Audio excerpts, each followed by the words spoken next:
Hey guys, and welcome back to Battlefront updates and some more Star Wars Battlefront 2 beta content. In this video I'm gonna give you an overview over the ship classes in the Star Wars Battlefront 2 beta, what each class can do, and also how you can customize them for your playstyle. In the beta you will be able to play the Starfighter Assault map at the Fondor Imperial Shipyard, which means original trilogy ships, but you will also see prequel era ships when you play Galactic Assault on Theed. So I thought I would also briefly mention the differences between those two eras in terms of the ships.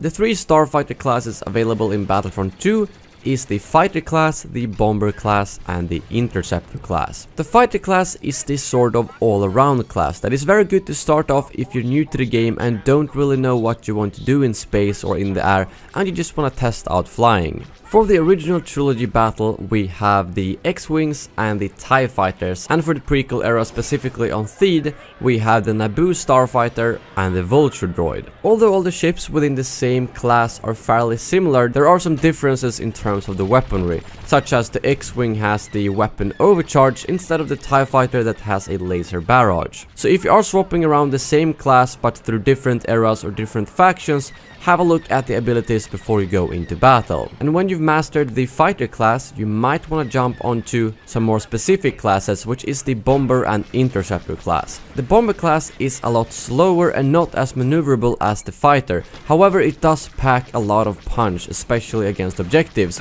as some of the bomber ships, such as the TIE Bomber, has multiple abilities that allow you to fire missiles, which means that it can be very effective at taking out objectives and also other ships if you get them in your sights. It's also worth mentioning that the Bomber class has more health than the other classes, which means that it can take a lot more damage before going down. And lastly we have the Interceptor class, the fastest class out of them all, but also the one with the least health. This class is perfect if you want to hunt down enemy ships, as it usually has a lot of offensive abilities and can outmaneuver most other ships. Some abilities such as the speed boost is shared between most interceptors, but there are some abilities that are unique to specific ships, such as the fact that the V-Wing has a laser barrage, whereas the A-Wing has a target lock-on instead. You can also customize the Starfighter classes by using star cards. This means that you can tweak the ships to fit the way you play, so if you're playing the interceptors a lot but you want to deal more damage because you feel like you can't defeat the enemy fast enough,